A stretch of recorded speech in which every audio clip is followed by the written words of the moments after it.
निश्चित तौर से बदलाव का दौर चल रहा है।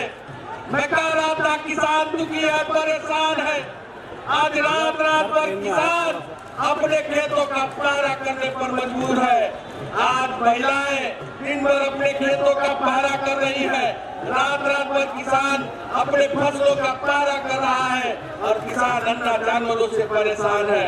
ओलावृष्टि, अतिवृष्टि, बेमौसम बारिश में किसानों का फसल बर्बाद हुआ, लेकिन इस सरकार ने 1 रुपया मुआवजा देने का काम किसानों को नहीं किया। आज किसान दुखी है और ये सरकार किसानों के साथ विश्वासघात करने का काम कर रही है। आज 69,000 शिक्षक भर्ती का नौजवान रोज ही को गार्डन में धरने पर बैठा है, आरक्षण की मांग को लेकर बैठा है, लेकिन इस सरकार में आरक्षण विरोधी सरकार ने दलित पिछड़ों के अधिकारों पर डाका डालने का काम किया है। हम कहना चाहते हैं कि आज सभी परीक्षाओं के पेपर लगातार लीक हो रहे हैं। आपको यह बताना होगा, यह जताना होगा, यह संदेश देना होगा। आप याद करिए, अभी कितने दिन हुए यूपी टेट की परीक्षा के पेपर लीक हो गए। मुख्यमंत्री क्या कहते हैं? मुख्यमंत्री कहते हैं क्या कि जो यूपी परीक्षा का पेपर लीक हुआ है उनके खिलाफ कार्रवाई करेंगे। मुख्यमंत्री जी, योगी जी, जरा बताइए, आपकी सरकार में दरोगा भर्ती का पेपर लीक हुआ, आपकी सरकार में शिक्षक भर्ती का पेपर लीक हुआ, आपकी सरकार में उत्तर प्रदेश अधीनस्थ चयन सेवा आयोग की भर्ती का पेपर लीक हुआ। कौन है जिम्मेदार? कौन है उसका जिम्मेदार? ये बात आज आपको बताना होगा। मैं कहना चाहता हूँ दीदी, बहुत महत्वपूर्ण बात है। आज उत्तर प्रदेश में भारतीय जनता पार्टी दावा कर रही है 350 के पार। क्या दावा कर रही है भैया उत्तर प्रदेश में? उत्तर प्रदेश में आज भारतीय जनता पार्टी दावा कर रही है 350 के पार और समाजवादी पार्टी दावा कर रही है 400 के पार। जरा भैया बता दो, लबरा बड़ा की छबरा बड़ा? ये लबरा बड़ा की छबरा बड़ा? ये 2 लबरा और छबरा की लड़ाई चल रही है। एक लबरा कहता है 350 के पार और एक छबरा कहता है 400 के पार। जरा पूछो उस छबरा से कि जब जनता के बुनियादी सवाल थे तो कहा था। मुख्यमंत्री कहते हैं अपराधी अब तो जेल में है, नहीं तो उत्तर प्रदेश छोड़ के भाग गया है और जो अपराध करेगा उसका राम नाम सत्य है। भैया जरा बताइए, इसमें 16 फिल्म कितने लोगों ने देखा है? सबने देखा है। एक उसमें जेला हुआ करता है असरानी। असरानी कहता है क्या, आधे इधर आओ, आधे उधर जाओ, बाकी सब मेरे पीछे आओ। वही हाल इस उत्तर प्रदेश में मुख्यमंत्री योगी आदित्यनाथ का है मेरे मित्रों। यही हाल है उत्तर प्रदेश में मुख्यमंत्री का। मुरादाबाद ब्रास इंडस्ट्री का क्षेत्र है, यहाँ का पीतल उद्योग का व्यापारी कर्जे में डूबा है, परेशान है, बुनकर परेशान है, आपसे उम्मीद लगाए बैठा है। इसलिए हम कहना चाहते हैं सरकार बनानी है तो हाथ उठाकर समर्थन कर दीजिए, हाथ उठाकर समर्थन करिए। क्या उत्तर प्रदेश के अंदर प्रतिज्ञा का संचालन करें? प्रियंका गांधी, प्रियंका गांधी। आदरणीय भूपेश बघेल जी, श्री अजय लल्लू जी, श्रीमती आराधना मिश्रा जी, नसीमुद्दीन सिद्दीकी जी, श्री गजराज सिंह जी, श्री संजय कपूर जी, श्री इमरान प्रतापगढ़ी जी, श्री नरेश सैनी जी, श्री मसूद अख्तर जी, श्री फूल कुमार जी, श्री दीपक कुमार जी, प्रवीण अरोन जी, श्रीमती सुप्रिया अरोन जी, ओमवती देवी जी, श्रीमती इंदिरा भारती जी, श्री जितेंद्र बघेल जी, श्री धीरज गुर्जर जी और श्री तौकीर आलम जी और यहाँ उपस्थित सभी नेतागण, पार्टी के कार्यकर्ता पार्टी के पदाधिकारी, सभी सचिव, आप सबको मेरे ससुराल में बहुत बहुत स्वागत। और ससुराल वालों, आपसे माफी चाहती हूँ, बहुत दिनों बाद आई हूँ। माफ हूँ कि नहीं? आपके शहर में मेरे परिवार को संरक्षण दिया, उनको खड़ा किया। बंटवारे के बाद मेरे ससुर जी के पिता अपने परिवार को लेकर मुरादाबाद आए। यहीं से उन्होंने अपना कारोबार शुरू किया।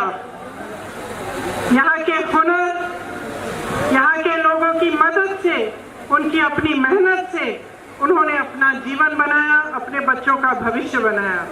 आज मुझे यहाँ आकर बहुत गर्व हो रहा है और मैं आप सबको भी यहाँ इस सभा में आप सबकी भी सबका भी स्वागत करना चाहती हूँ। मुरादाबाद देश विदेश में पीतल नगरी के नाम जाना जाता है।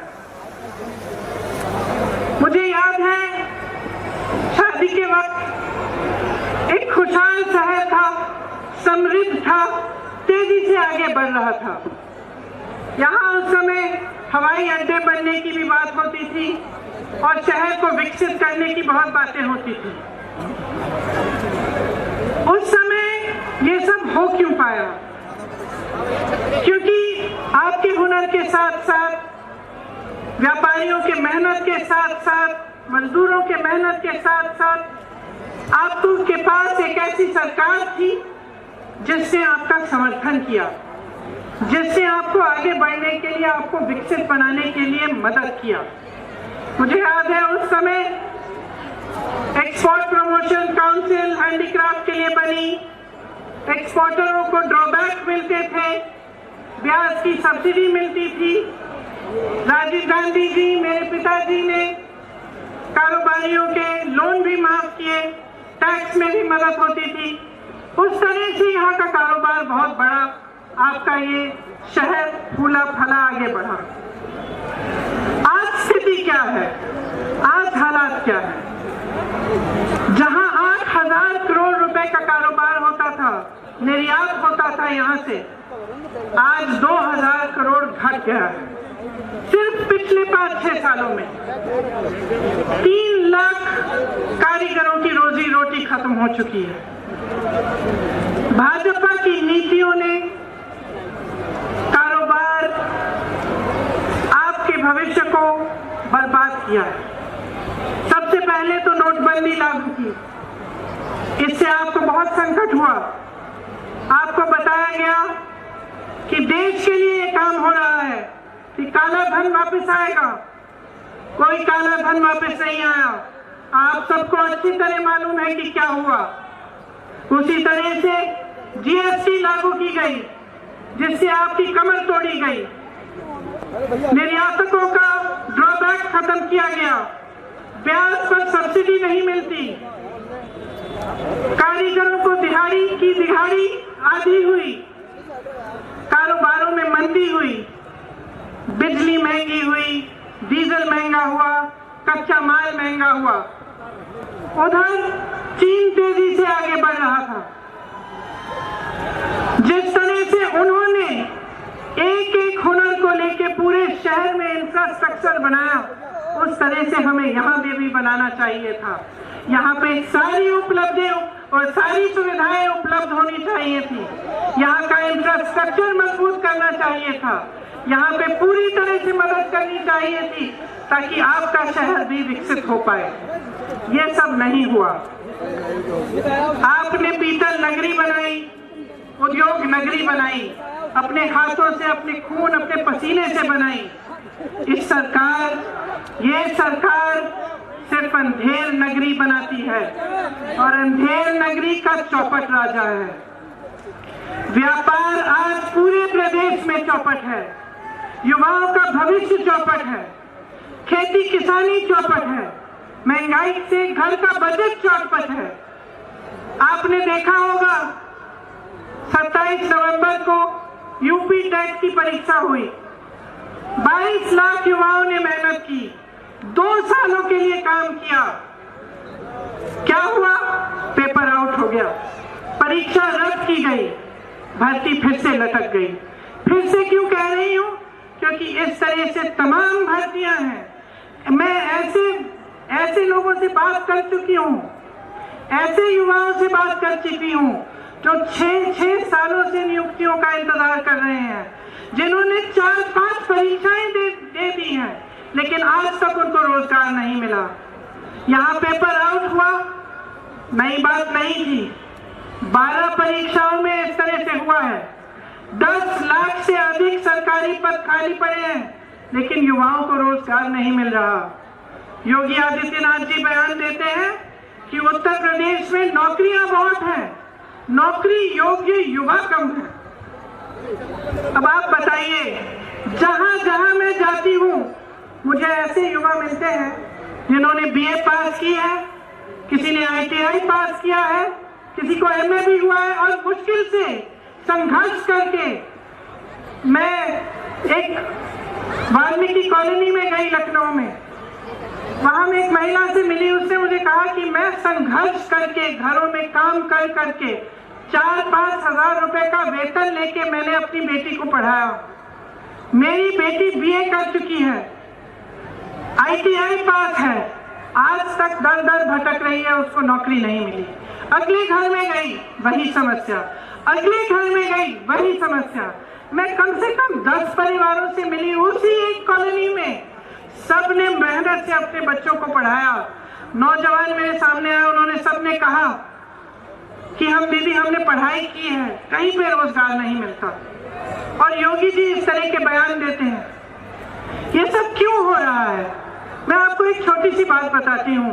बघेल जी यहाँ उपस्थित हैं। 2 दिन पहले बघेल जी बता रहे थे कि उत्तर प्रदेश के कुछ व्यापारियों से, उद्योगपतियों से उनकी चर्चा चल रही थी।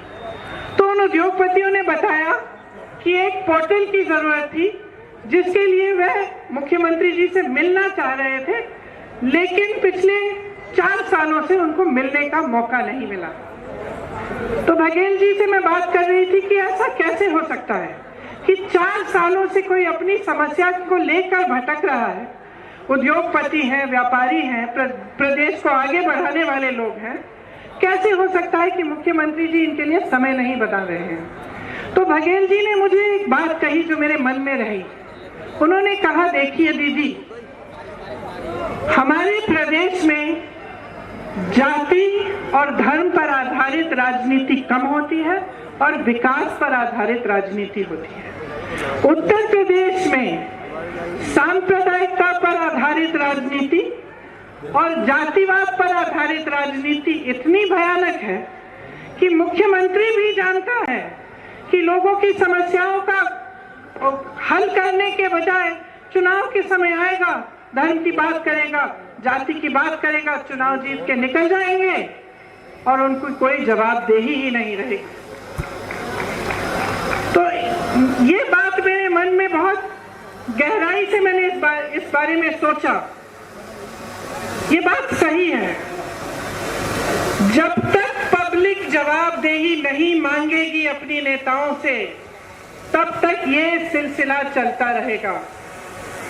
जब तक वोट विकास के आधार पर नहीं डलेगा, जब तक आप ये सवाल नहीं करेंगे कि मेरे गांव में, मेरे लिए, मेरे शहर में आपने 5 सालों में क्या किया, जब तक ये सवाल सबसे महत्वपूर्ण नहीं होगा, तब तक इसी तरह की राजनीति में आप फंसे रहेंगे, माफियाओं के दलदल में फंसे रहेंगे। मुझे आश्चर्य हुआ मैं जब यूपी आई, जमीन की माफिया, नदी की माफिया, बालू की माफिया, पढ़ाई की माफिया, इम्तिहानों की माफिया, जहां देखो माफिया ही माफिया। मुझे तो आश्चर्य है कि सांस पे कोई माफिया नहीं है कि आप सांस ले रहे हैं और आपसे हफ्ता लिया जाए। ये हालात है आपके प्रदेश के। ये हालात आप बदलोगे कैसे? मुझे बहुत बड़ी शिकायत है आपसे। जब तक आप इस तरह की राजनीति के घेरे में फंसे रहेंगे तब तक कोई बदलाव नहीं आने वाला है। नेता के बाद नेता यहाँ मंच पर खड़े होकर फिजूल की बातें करेगा, आपको तरह तरह के वचन देगा, लेकिन उसको दिल में मालूम होगा कि उसकी कोई जवाबदेही नहीं है। इसीलिए सबसे बड़ी जिम्मेदारी आपकी है। आप नेताओं को जिम्मेदार बनाओ, सिखाओ उनको कि ऐसा नहीं चलेगा। मंच पर आकर खोखले वचन बनाए, 5 सालों के लिए आप कुछ नहीं करें, ये नहीं चलेगा।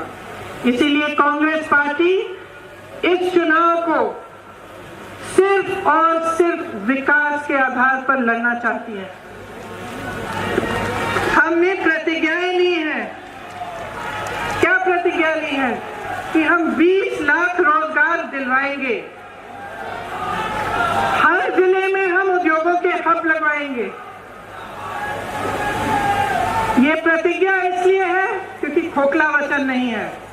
आपको मुख्यमंत्री जी ने कहा कि किस तरह से उन्होंने वचन दिया और 2 घंटे के अंदर अंदर कर्ज माफ किए। उन्होंने आपको बताया कि किस तरह से छत्तीसगढ़ में आज कांग्रेस की सरकार 2500 रुपए क्विंटल धान खरीद रही है। तो ये कोई कल्पना नहीं है, ये सच्चाई है। अगर हम कह रहे हैं, हम करके भी दिखाएंगे। देखिए, किसानों ने जो आंदोलन किया, इससे एक बहुत बड़ी बात आगे आई है कि जब आप मन बना लेते हैं, जब आप अटल रहते हैं, आप अडिग बन जाते हैं, तो सरकार को झुकना पड़ता है। सरकारों ने, किसानों ने त्याग दिया। 700 से अधिक किसान शहीद हुए। उन 700 शहीदों के लिए प्रधानमंत्री जी 2 मिनट के लिए भी संसद में मौन नहीं रहे। 2 मिनट का मौन नहीं किया, संसद में चर्चा भी नहीं की उन कानूनों पर जिन कानूनों को रद्द करने जा रहे थे। लखीमपुर के खेरी में नरसिंहार हुआ, किसानों को अपनी जीप के पहियों के तले मंत्री के बेटे ने कुचल कर मार डाला। प्रधानमंत्री जी ने एक लफ्ज नहीं कहा, योगी आदित्यनाथ जी ने एक लफ्ज नहीं कहा, बल्कि कुछ दिनों पहले लखनऊ आए, उनके साथ मंच पर वही मंत्री खड़े थे, आज भी मंत्री हैं, उनको बर्खास्त क्यों नहीं किया? अगर उन्होंने उन परिवारों से बात करने की कष्ट की होती जिनके बच्चे शहीद हुए, उन विधवाओं से जिनके पति शहीद हुए, तो उनको पता चलता कि वो परिवार क्या महसूस कर रहे हैं, किस संकट से गुजर रहे हैं। और उनकी एक ही गुहार है कि जब तक ये मंत्री पद पर रहेंगे तब तक हमें न्याय नहीं मिलेगा, हमें सिर्फ न्याय चाहिए। मैं ऐसे परिवारों के पास गई हूं जिनके पास कुछ नहीं है, वो कहते मुआवजा नहीं चाहिए, मुझे पैसे नहीं चाहिए दीदी, न्याय चाहिए, अपने बेटे के लिए न्याय चाहिए। इसीलिए मैं कहना चाहती हूं कि जो सबसे बड़ी बात किसान आंदोलन से ये निकली है कि शक्ति आपके हाथों में है, इस शक्ति को पहचानिए। इन 3 काले कानूनों के अलावा किसानों की बहुत बड़ी बड़ी समस्याएं हैं जिनको सरकार बार बार नकार रही है। आप ही को मालूम है कि गन्ना का कितना आपको भुगतान मिला, अभी भी 4000 करोड़ का भुगतान बचा है। नरेंद्र मोदी जी का एक हवाई जहाज जो उन्होंने पिछले साल खरीदा, कोरोना के समय खरीदा, 8000 करोड़ का है। एक हवाई जहाज जिसमें सिर्फ नरेंद्र मोदी जी बैठ के घूमते हैं, 8000 करोड़ का है। आपका पूरा गन्ना का भुगतान 4000 करोड़ का है। संसद के सुंदरीकरण में जो अच्छा खासा संसद है, 70 सालों से चला आ रहा है, एक ऐतिहासिक इमारत है, उसके सुंदरीकरण करने के लिए ये लोग 20,000 करोड़ खर्च सकते हैं, आपके लिए कुछ नहीं दे सकते। आपके कर्ज माफ करने की बात होती है तो चुप हो जाते हैं, कहते हैं कि पैसा नहीं है। आज खाद की लाइनों में किसान अपना दम तोड़ रहे हैं। मैं ललितपुर के 4 परिवारों से मिलने गई। 2 किसानों ने खाद की लाइन में खड़े होते हुए दम तोड़ा और 2 ऐसे किसान थे जो इतने समय के लिए खाद की लाइन में खड़े रहे और खाद खत्म हो गई, मायूस होकर घर आए, आत्महत्या कर ली। उनकी छोटी छोटी सी बच्चियों ने मेरे से बात की कि दीदी हम क्या करेंगे। डीजल का दाम आसमान छू रहा है। आपको एमएसपी के कम दाम में आपसे धान और गेहूं खरीदा जा रहा है। हमारी ये प्रतिज्ञा है कि छत्तीसगढ़ की तरह यहाँ पर भी 2500 रुपए में धान खरीदा जाएगा। यहाँ पर भी गेहूं 400 रुपए क्विंटल में खरीदा जाएगा। माफ करिए, गन्ना 2500 में गेहूं और धान और 400 में गन्ना। किसानों के लिए हमने तय किया है कि आपका पूरा कर्जा हम माफ कराएंगे। देखिए, महंगाई बहुत ज्यादा है। मैं जानती हूं कि आप कितना तड़प रहे हैं महंगाई की वजह से। ये मेरी महिलाएं बैठी हैं, ये लोग सोचते हैं कि आपको एक गैस सिलेंडर पकड़ाकर आपके प्रति पूरी जिम्मेदारी खत्म हो गई। इनको दिखाइए कि जब तक आपको पैरों पे खड़ा करेंगे नहीं, जब तक आपको सशक्त नहीं बनाएंगे, आपको मजबूत नहीं बनाएंगे, तब तक आपका वोट उनको नहीं मिलेगा। मैं आप सबसे कहना चाहती हूँ, महिलाओं को आगे बढ़ाओ। ये महंगाई की मार किसानों पर है, गरीबों पर है, दलितों पर है, लेकिन सब वर्गों में इनका बोझ आप उठाती हैं। मैं जानती हूँ कि आप कितना संघर्ष कर रही हैं। बिजली कितनी महंगी हो गई है, आटा, मोबाइल का डेटा, जीवन बीमा, सरसों का तेल, पेट्रोल, डीजल, हद से ज्यादा महंगाई है। आपको बड़े बड़े बिल मिलते हैं। मैंने देखी है ये बिल। महिलाएं मुझे कहती है कि हमने तो बिजली ऑन ही नहीं की, हमने चला, यहाँ बिजली आई ही नहीं, फिर भी हमें इतनी बड़ी बिल मिल रही है। आप सब यहाँ पर, ये एक ऐसा शहर है जहाँ उद्योग है। आप सब जानते हैं कि बिजली का कमर्शियल रेट कितना है और इसकी वजह से कितना नुकसान हो रहा है। आपको कहा गया था मुरादाबाद को स्मार्ट सिटी बनाया जाएगा। क्या बना? केवल एक ही चीज स्मार्ट है, स्मार्ट मीटर और स्मार्ट लूट। और मैं बहनों को कहना चाहती हूँ कि आपको सशक्त करना चाहते हैं हम। मैं आपके साथ खड़ी हूँ, मैं आपको आगे बढ़ाना चाहती हूँ। 40%, मैं कह रही हूँ कि 40% टिकट महिलाओं को मिलने चाहिए। क्यों कह रही हूँ? मैं अपनी बहनों के घर जाती हूँ, यहाँ पर बलात्कार होते हैं, महिलाओं का शोषण होता है, महिलाओं को कुचला जा रहा है और कोई कुछ नहीं कह रहा है, कोई आवाज नहीं उठा रहा है, कोई आपको आगे बढ़ाने की बात नहीं कर रहा है। सब विज्ञापनों में है, सब सिर्फ विज्ञापनों में है। असली सवाल यह है कि आपकी भागीदारी राजनीति में क्या है? आपके लिए लड़ने वाली महिला कैसे आगे बढ़ेगी? तो 40% आप जब टिकट लेंगे कांग्रेस से, ठीक है, हो सकता है पहली बार थोड़ी आप में से कुछ हो जो जीते, हो सकता है कि कुछ ना जीते, कोई बात नहीं, सशक्त बनेंगी।